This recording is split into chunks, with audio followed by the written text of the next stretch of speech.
আনুষ্ঠানিকভাবে 2026 সালের বাংলাদেশের হোম সিরিজের সূচি প্রকাশ বিসিবির। আসবে পাকিস্তান, নিউজিল্যান্ড, অস্ট্রেলিয়া, ভারত ও ওয়েস্ট ইন্ডিজ। চূড়ান্ত হয়নি ভেন্যু। ফিটনেস ও পারফরমেন্সের বিচারে ভবিষ্যতে সাকিবের জাতীয় দলে ফেরার সুযোগ দেখেন নাজমুল আবেদিন ফাহিম। দেশের মাটিতে সম্মানের বিদায় জানানোর পক্ষে ক্রিকঅপস চেয়ারম্যান। বাংলাদেশের জন্য খেলে ওর খেলা শেষ করতে পারে, মানে that will be a perfect tribute for someone. ওর যেই ইচ্ছা, ওর যে স্বপ্ন সেটা যদি পূরণ হয় তো আমি খুবই খুশি হব অবশ্যই। টি-20তে বাংলাদেশি ক্রিকেটারদের মধ্যে মোস্তাফিজের দ্রুততম 400 উইকেটের মাইল ফলকের ম্যাচে বিপিএলে সিলেটকে হারালো রংপুর। চট্টগ্রামের কাছে 10 উইকেটে বিধ্বস্ত ঢাকা। এইডেন মার্করামের নেতৃত্বে টি-20 বিশ্বকাপের জন্য দল ঘোষণা সৌদি আফ্রিকার। ডাক পেলেন 6 পেসার। ফিরেছেন কাগিসো রাবাদা। 15 সদস্যের দল দিল জিম্বাবুয়ে। এবং আবারও বাফুফের টেকনিক্যাল ডিরেক্টরের দায়িত্বে সাইফুল বারী টিটু। তৃণমূল থেকে ফুটবলার তুলে আনার সঙ্গে নতুন কোচ নিয়োগের পরিকল্পনা। সেরাটা দিতে প্রস্তুত গোলরক্ষক কোচ বিপ্লব। আনুষ্ঠানিকভাবে বাংলাদেশ দলের 2026 সালের হোম সিরিজের সূচি প্রকাশ করেছে বাংলাদেশ ক্রিকেট বোর্ড। দেশের মাটিতে সব সিরিজের দিনক্ষণ এবারই প্রথম একেবারে প্রকাশ করেছে ক্রিকেটের অভিভাবক সংস্থা। এবছর বাংলাদেশ সফরে আসবে পাকিস্তান, নিউজিল্যান্ড, ভারত, অস্ট্রেলিয়া ও ওয়েস্ট ইন্ডিজ। তবে এখনও এই সিরিজগুলোর ভেন্যু চূড়ান্ত করেনি বোর্ড। সবগুলো সিরিজে আইসিসির ভবিষ্যৎ সফরসূচির অংশ। সেই সঙ্গে গত বছর স্থগিত হওয়া ভারত সফরও রাখা হয়েছে এবারের সূচিতে।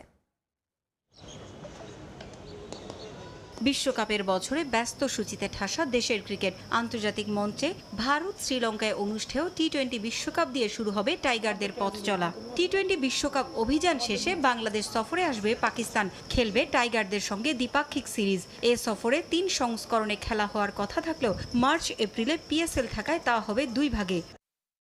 9 মার্চ ঢাকায় আসবে পাকিস্তান।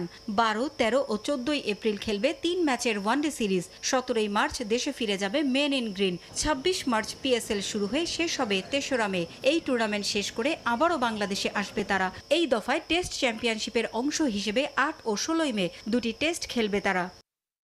পাকিস্তানের বিপক্ষে এ 2 সিরিজের মাঝেই 13 এপ্রিল বাংলাদেশ সফরে আসবে নিউজিল্যান্ড। 3টি করে ওয়ানডে ও টি-20 ম্যাচ খেলবে ব্ল্যাক ক্যাপস। 3 ম্যাচের ওয়ানডে সিরিজ হবে যথাক্রমে 17, 20 ও 23 এপ্রিল। টি-20 সিরিজের ম্যাচগুলো হবে যথাক্রমে 27, 29 ও 2 মে।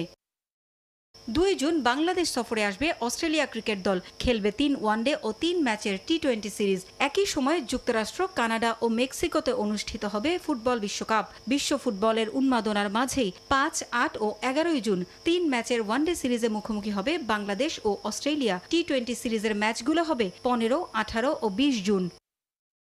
অস্ট্রেলিয়ার পর আগস্ট সেপ্টেম্বরে দেশের মাটিতে হবে বাংলাদেশ ভারত দ্বিপাক্ষিক সিরিজ। 28 আগস্ট 3 ম্যাচের ওয়ানডে ও 3 ম্যাচের টি-20 সিরিজ খেলতে বাংলাদেশে আসবে টিম ইন্ডিয়া। 1, 3 ও 6 সেপ্টেম্বর হবে ওয়ানডে সিরিজের ম্যাচগুলো। এরপর 9, 12 ও 13 সেপ্টেম্বর 3 ম্যাচের টি-20 সিরিজ খেলবে বাংলাদেশ ভারত।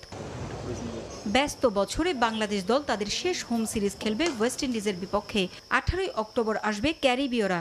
22 থেকে 24 অক্টোবর খেলবে 3 দিনের প্রস্তুতি ম্যাচ।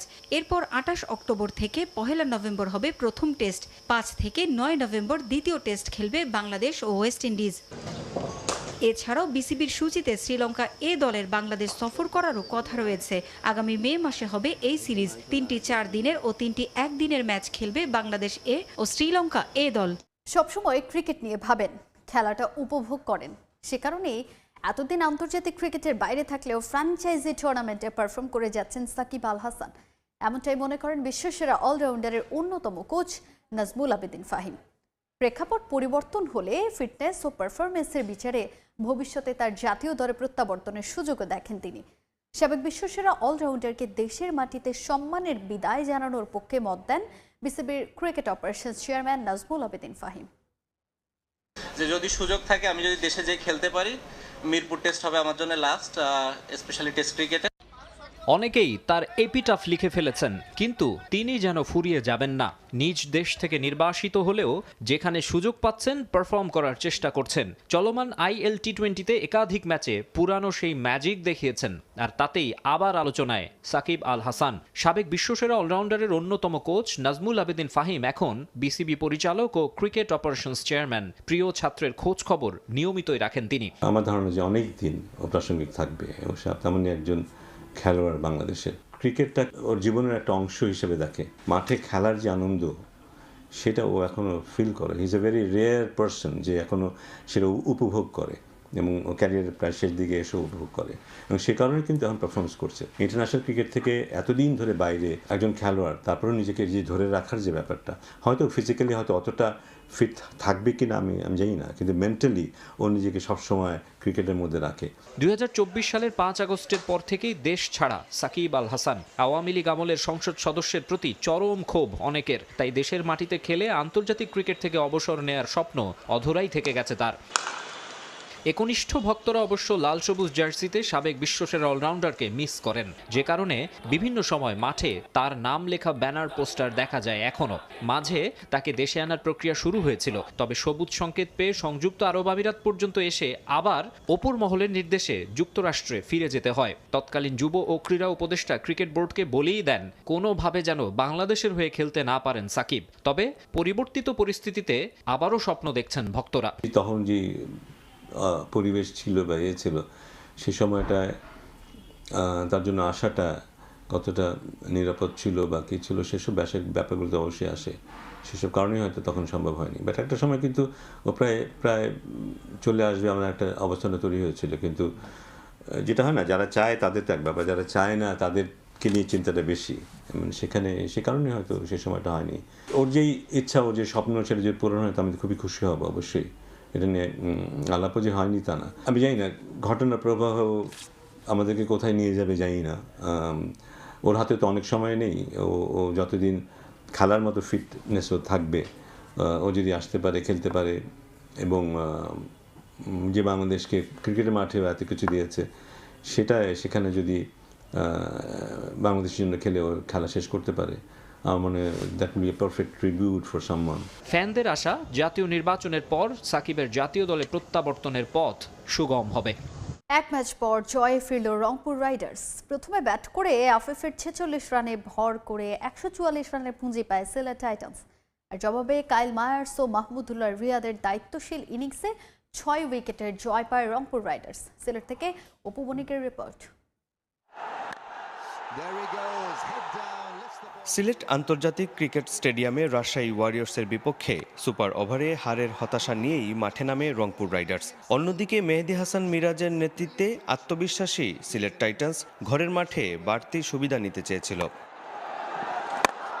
টস জিতে সিলেটকে ব্যাট করতে পাঠায় রংপুর, তবে শুরুটা ভালো হয়নি স্বাগতিকদের। পাওয়ার প্লেতেই 3 উইকেট হারায় সিলেট। 20 ওভারে 8 উইকেট হারিয়ে তারা তুলে 144 রান। আফিফ হোসেন 46 ও ইথান ব্রুকস 32 রান করেন। রংপুরের হয়ে মুস্তাফিজুর রহমান ও ফাহিম আশরাফ নেন 3টি করে উইকেট। 145 রানের লক্ষ্য নিয়ে ব্যাট করতে নামে রংপুর রাইডার্স। শুরুটা সতর্ক হলেও ম্যাচের নিয়ন্ত্রণ নেয় তারা। লিটন দাস 35 ও মায়ার্স 31 রান করেন। শেষ দিকে মাহমুদুল্লাহর ঝড়ো ব্যাটিংয়ে 16 বলে অপরাজিত 34 রান করে 18 ওভারে 5 বলেই জয় নিশ্চিত করে রংপুর।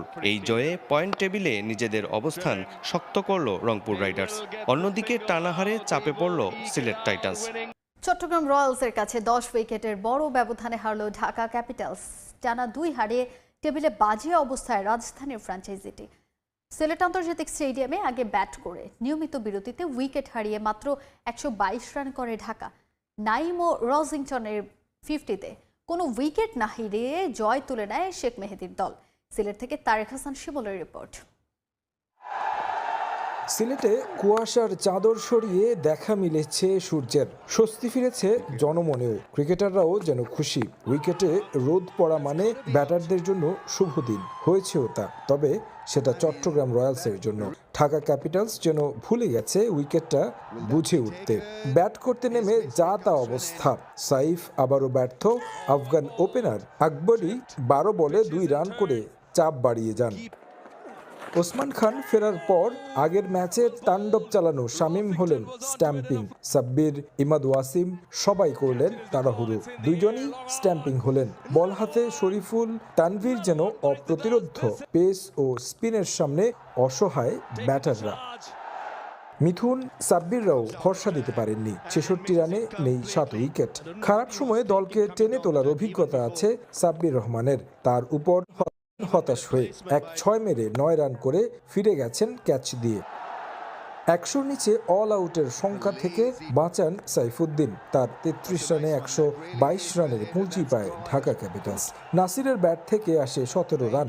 তানভীর ও শরীফুলের শিকার 3টি করে উইকেট। বিপিএলে প্রথমবার 4 স্ট্যাম্পিং করলেন চট্টগ্রাম রয়্যালসের রসিংটন। ব্যাটিং উইকেটে 122 রান ডিফেন্ড করার সাধ্যকার। শুরুর মোমেন্টাম পেলে হয়তো লড়াই করা যেত, সেটা করতে দেননি রসিংটন ও কোটি টাকার নাইম। তাসকিন, নাসির, আকবরীদের সুযোগ দেননি। 10-এর উপর রান রেট রেখে খেলেছেন দুইজন। বুঝিয়েছেন ব্যাটিং উইকেটে কতটা ব্যর্থ ছিল ঢাকার ব্যাটাররা। বাউন্ডারি আর ওভার বাউন্ডারিতে 2 ব্যাটার তুলে নেন 50। প্রায় 8 ওভার বাকি থাকতেই 10 উইকেটের জয় নিশ্চিত হয় চট্টগ্রামের। 3 ম্যাচে 2 হার, 1 জয় ঢাকার। সমান ম্যাচে চট্টগ্রামের জয় 2টি। যে দলটার মালিকানা নিয়ে সমস্যা হয় শঙ্কা তৈরি হয়েছিল, সেই দলটাই এখন চমক দেখিয়ে যাচ্ছে।